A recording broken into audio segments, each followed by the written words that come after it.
ఇంట్లో ఉన్న ఇంగ్రీడియెంట్స్‌తోనే hotel style, dhaba style matar paneer masala curry చేశాను. ఒకసారి మీరు కూడా ట్రై చేయండి. చాలా అంటే చాలా సింపుల్‌గా, టేస్టీగా చాలా బావుంటుంది.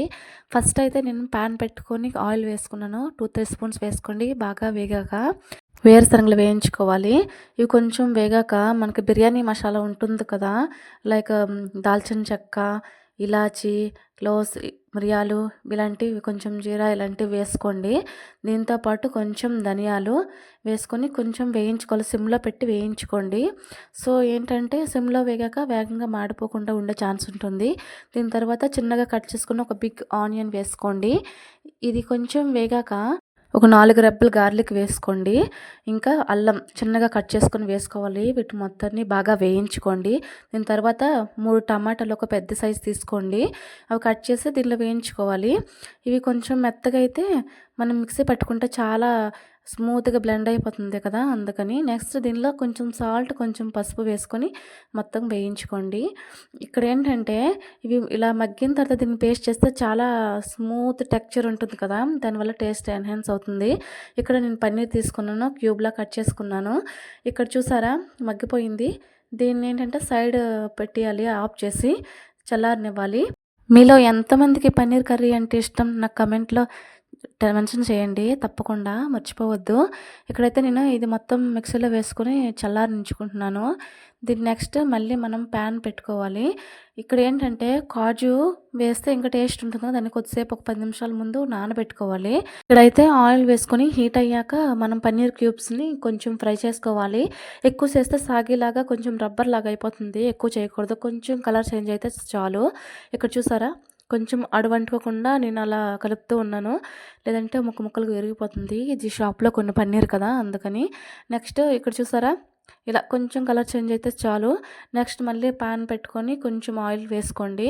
ఈ కర్రీ ఒకసారి టేస్ట్ చేశారంటే మళ్ళీ మళ్ళీ కావాలంటారు. తప్పకుండా ట్రై చేయండి.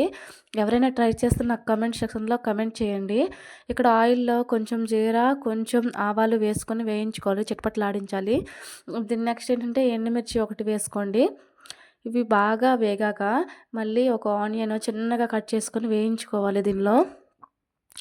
ఇంతకీ పన్నీర్ కూర ఎప్పుడైనా ట్రై చేశారా మీరు? నేనైతే నార్త్ వచ్చాకే ట్రై చేశానండి. ఇంతకుముందు మా ఆంధ్రాలో అయితే అసలు పన్నీర్ అంతా ఎవరు యూజ్ చేయరు. ఇప్పుడిప్పుడు అందరూ కొంచెం కొంచెం స్టార్ట్ చేస్తున్నారు గానీ, ఇంతకుముందైతే అసలు పన్నీర్ అంటేనే తెలీదు. ఇక్కడ కొంచెం మటర్ వేశాను. మటర్‌లో కొంచెం సాల్ట్, నెక్స్ట్ కొంచెం పసుపు, కొంచెం కారం, కొంచెం ధనియాల పౌడర్, కొంచెం గరం మసాలా.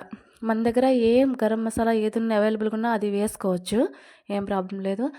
వీటిని బాగా కలిపి కొంచెం సిమ్‌లో మగ్గించాలి. పన్నీర్ కర్రీ గురించి కూడా చాలా స్టోరీయే ఉంది నాకైతే. మేమైతే ప్రెగ్నెన్సీకి ముందు అసలు తినేదాన్నే కాదు. నేను నాన్ వెజ్ తినననమాట.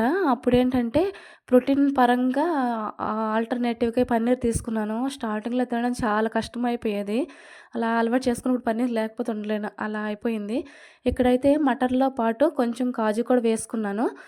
కాజు ఏస్తే ఇంక టేస్ట్ చాలా బావుంటుంది. ఒకసారి ట్రై చేయండి. హోటల్ టేస్ట్ మాత్రం పక్కా నాది గ్యారంటీ. చాలా బాగా కుదిరింది. చేసిన రోజైతే మా హస్బెండ్ కూడా చాలా మెచ్చుకున్నారు.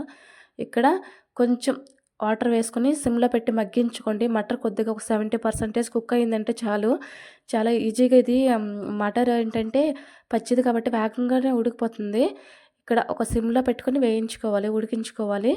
ఇక్కడ చూసారా? వాటర్ తగ్గిపోయింది కదా! ఇప్పుడు కొంచెం మనము పెట్ట చూసి కొంచెం ఒక 70% కుక్ అయిందంటే చాలు. ఇదిగో చూడండి. మిగతా 30% మనం గ్రేవీ ఏస్తాం కదా! దానిలో అయిపోతుంది. మనము ఇప్పుడు సైడ్‌కి పెట్టుకున్న గ్రేవీ అంతా ఇప్పుడు వేసుకోవాలి. టమాటా, ఆనియన్స్ అవేసి గ్రేవీ చేసాం కదా! ఆ గ్రేవీ అనమాట ఇది. ఇప్పుడు బాగా కలుపుకున్నాక మటర్ అంతా మసాలాకి పడుతుంది. మటర్‌కి మసాలా మొత్తం పడుతుంది. చూసారా ఎంత క్రీమీ టెక్స్చరు. నానబెట్టిన కాజు ఏసాం కదా! అందువల్ల దీనికి చూడండి కొంచెం ఆయిల్ పైకొచ్చేంత వరకు కొంచెం వేయించుకుంటే, ఉడికించుకుంటే చాలా బాగొస్తుంది. మనం కొంచెం ఓపిక పట్టాలి కానీ కూర మాత్రం ఎక్సలెంట్‌గా వచ్చింది. ఇక్కడైతే కొంచెం లాస్ట్‌లో కొంచెం వాటర్ వేసుకొని కాసేపు మరిగించాలి. పచ్చివాసన రాదు కదా! అందుకని చాలా కొంచెం అంటే కొంచెము సరిపోతుంది. మనకి థిక్ గ్రేవీ కావాలంటే థిక్, లేదంటే లూజ్‌గా కూడా చేసుకోవచ్చు. ఇది అన్నం, చపాతీ, రోటీ, పూరి దేనిలోకైనా పర్ఫెక్ట్ కాంబినేషను. ఇంతకీ ఈ వీడియో ఎలా అనిపించింది? మీకెవరికైనా నచ్చిందా? మీకు నచ్చిందైతే ఈ వీడియోకి ఒక లైక్ చేసి, షేర్ చేసి, కమెంట్ చేయండి. ప్లీజ్ నా ఛానల్‌ని హన్విక్ ఆదిత్య వ్లాగ్స్‌ని సబ్స్క్రైబ్ చేసుకోవడం మర్చిపోవద్దు. ప్లీజ్ ఫుల్‌గా వీడియో చూసి కమెంట్ చేయండి. ఇక్కడైతే మటర్ పన్నీరు చాలా బాగా వచ్చిందండి. ఇక్కడ క్రీమీ టెక్స్చర్ చూసారా? మనం కాజు అలా నానబెట్టి మిక్సీ చేసి వేసామంటే ఆ క్రీమీ టెక్స్చర్ ఆటోమేటిక్‌గా హోటల్ స్టైల్‌లో వచ్చేస్తుంది. ఒకసారి ట్రై చేయండి. లాస్ట్‌కి దీనిలో ఒక స్పూన్ నెయ్యి లేదంటే బటర్, కస్తూరి మేతి వేసి దించుకుంటే సరిపోతుంది పన్నీర్ మటర్ కర్రీ.